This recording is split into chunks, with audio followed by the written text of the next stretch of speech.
इत्तेफाक सिर्फ तुम्हारे साथ नहीं होते सिंह, ऊपर वाले की बड़ी कृपा है मुझ पर। इस दफा एक इत्तेफाक मेरे साथ भी हुआ है। बाय गॉड, मजा आएगा। पंडित जी को लाइए, लाइए जल्दी।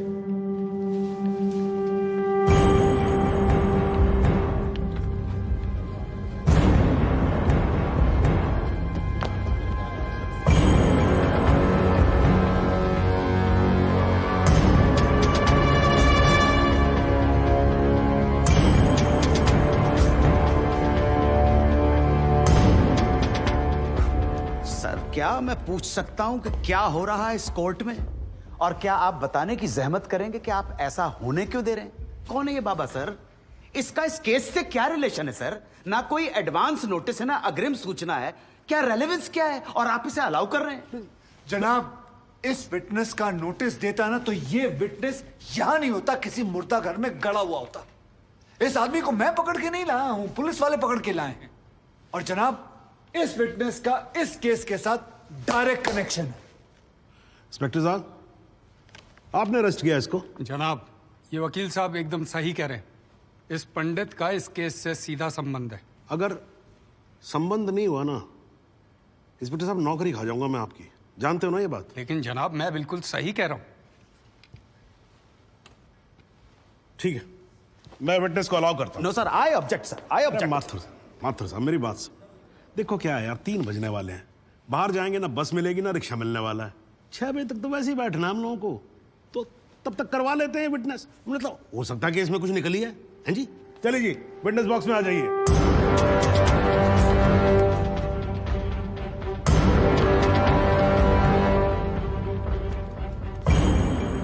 नमस्कार पंडित जी, क्या हाल है आपका?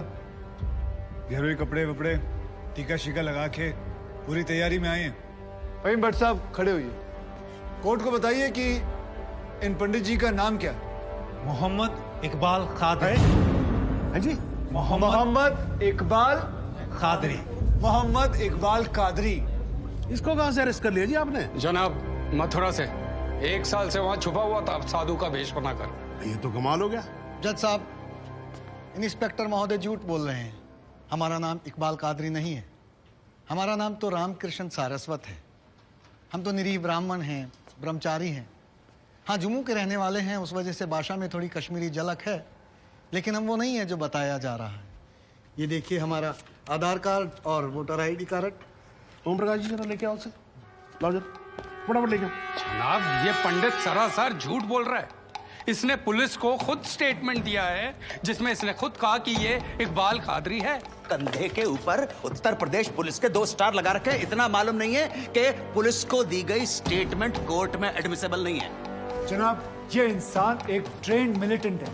नकली आधार कार्ड बनाना कोई मुश्किल काम नहीं है, आप अच्छी तरह जानते हैं। और फहीम भट्ट भी इसको आइडेंटिफाई कर चुके हैं। सर, ये अपनी आइडेंटिटी छुपा रहा है। श्रीमान यहाँ आइडेंटिटी छुपा नहीं रहा है, अपनी आइडेंटिटी बता रहा है। कैसे बताएगा अपनी आइडेंटिटी? हम सब कैसे बताएंगे सर? आप सुंदरलाल त्रिपाठी हैं, मैं प्रबोध माथुर हूँ, ये पंडित जी हैं कानपुर वाले। कैसे पता पड़ेगा? किसी आधार कार्ड से, राशन कार्ड से या पासपोर्ट से। सबूत आपके सामने है सर, संदेह की कोई बात ही नहीं। और वैसे बता दूं सर, निवेदन कर रहा हूँ, ये जो पंडित जी है ना, ये ऑलरेडी झूठा गवाह पेश कर चुके हैं।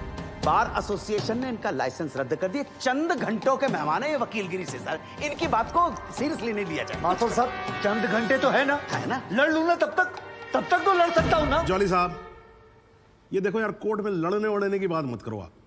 नहीं, माथुर साहब एकदम ठीक बोल रहे हैं। मुझे लगता है पुलिस से कोई गलती हो गई है। बाबा जी सॉरी, आप जा सकते हो। एक मिनट जॉली जी, आप वहीं रुके। एक मिनट सर, मैं आपसे हाथ जोड़ के विनती करता हूँ, मैं इससे कुछ सवालात करना चाहता हूँ। मैं बड़ी मुश्किल से इसको लेके आया हूँ। मैं एक मौका मुझे दे दीजिए। नहीं, आपने क्या कहा था? अभी ऑटो बस कुछ नहीं मिलने वाला। एक मौका। 1 मिनट आप चिल्लाना बंद करोगे जरा? 2 मिनट चुप रहोगे आप? गलती हो, 2 मिनट चुप रहो आप।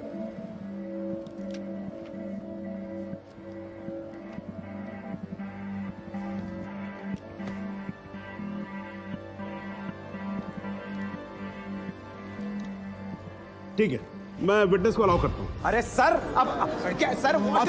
माथुर साहब, I think court has the right to decide. Okay जी, and court has decided. Please. Thank you. Thank you, thank you.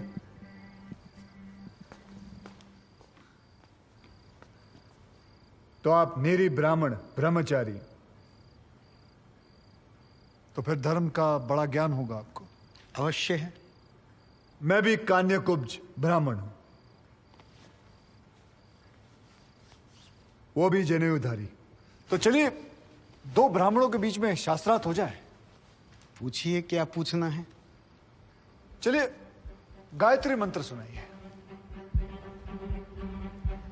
ओम भूर्भुवस्वः तत्सवितुर्वरेण्यं भर्गो देवस्य धीमहि धियो यो नः प्रचोदयात्। बहुत बढ़िया, पूरा नाम बताएं। रामकृष्ण प्रेमकृष्ण सारस्वत। धर्म?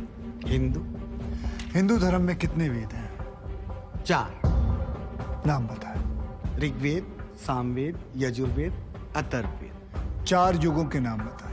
सतयुग, द्वापर, त्रेता, कलयुग। वर्ण कितने हैं? 4। ब्राह्मण, क्षत्रिय, वैश्य, शूद्र। आपका वर्ण क्या है? ब्राह्मण। कौन से ब्राह्मण? गौर ब्राह्मण। कौन से गौर? सांदे गौर। गोत्र? शांडिल्य। प्रवार? वशिष्ठ। वेद? यजुर्वेद। उपवेद? बेतरियाणी। मुख? श्रीमुख। कुल देवता? सप्तस्वरी। चरण? वाम। विश्वा? या अल्लाह, इससे आगे भी होता है।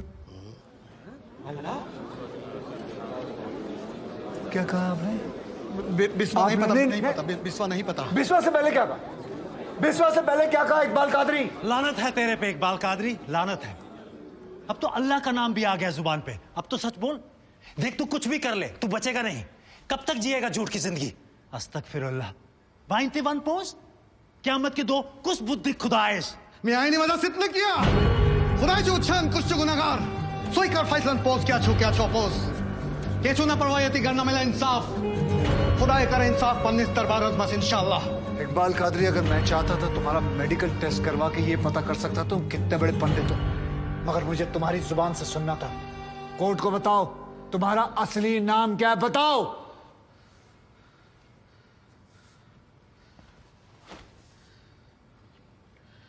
जज साहब, मेरा नाम मोहम्मद इकबाल कादरी है। मुझे सिंह साहब ने अरेस्ट किया था। मैं उनकी कस्टडी में था, लेकिन उन्होंने मुझे कोर्ट में पेश नहीं किया। मैं जानता था कि वो मेरा एनकाउंटर करने वाले हैं। एक दिन मौका देखकर मैंने उनसे कहा कि अगर वो मुझे जाने देंगे तो मेरे आदमी उन्हें बहुत सारा पैसा देंगे, और उन्होंने मेरी बात मान ली। इसे लेके कहाँ जा रहे हैं? सिंह साहब ने आजाद कर दिया। जा रहा है, आजा। सिंह साहब को कितने पैसे दिए? 50 लाख, 25 लाख एडवांस और 25 एनकाउंटर के बाद। आई ऑब्जेक्ट श्रीमान।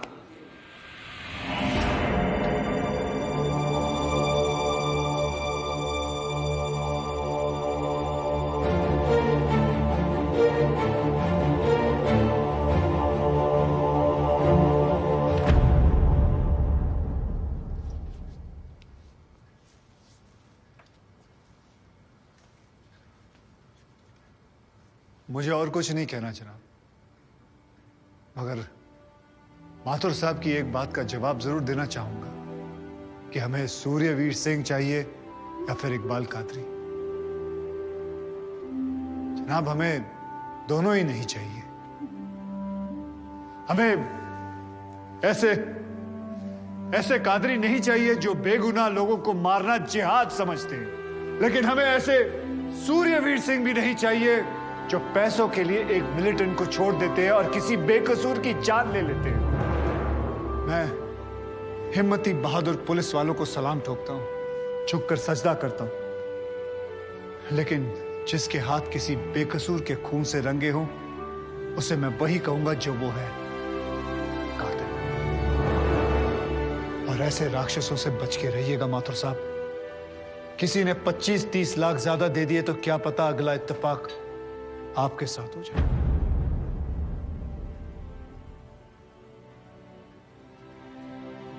अंत में सिर्फ इतना ही कहना चाहूंगा कि इस दुनिया के सबसे बड़े जाहिल ने कहा था कि इश्क और जंग में सब कुछ जायज है, क्योंकि अगर ऐसा है तो फिर बॉर्डर पर सिपाहियों के सर काटने वाले भी जायज है और जवान लड़कियों पर एसिड फेंकने वाले आशिक भी, क्योंकि अगर ऐसा है तो फिर इकबाल कादरी भी जायज है और सूर्यवीर सिंह भी। अब आप ही तय करें जनाब कि ये दोनों जायज है या फिर दोनों नाजायज।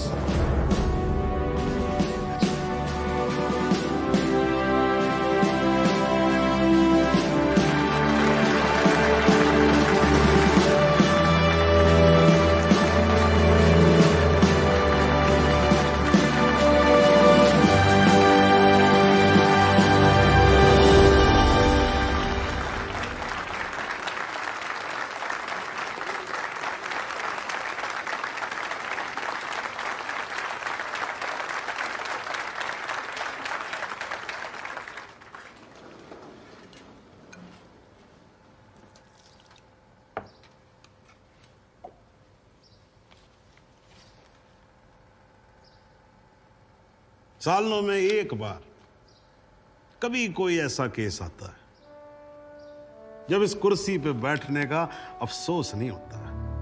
नहीं तो जी मैं तो रोज ही कोर्ट आता हूं, बैठा रहता हूं कोर्ट के अंदर, घड़ी की तरफ देखता रहता हूं कि कब 6 बजे और कब मैं उठ के घर चला जाऊं।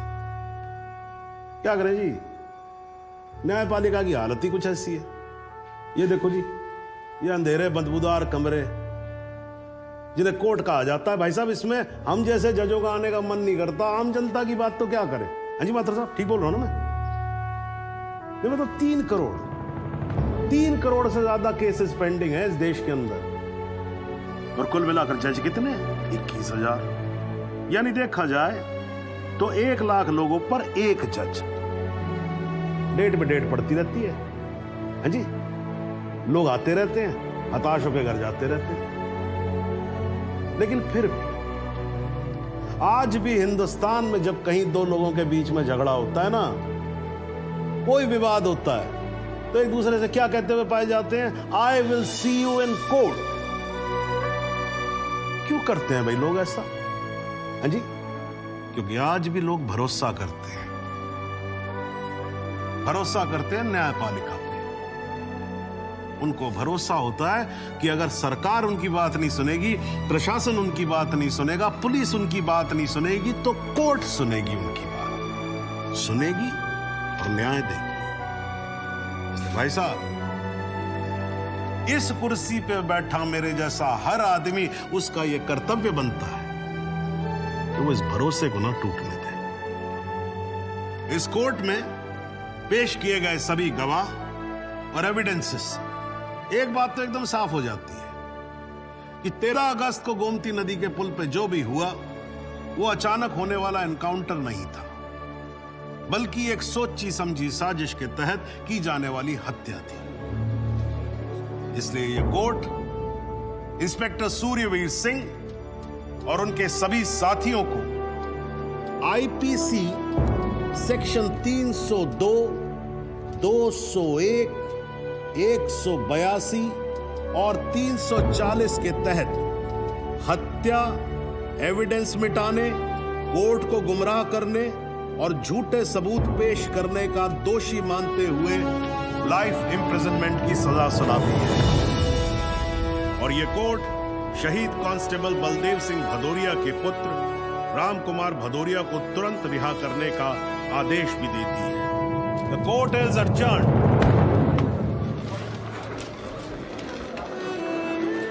बहुत बहुत धन्यवाद। Thank you sir. आजा। जरा रास्ता दे दीजिए प्लीज।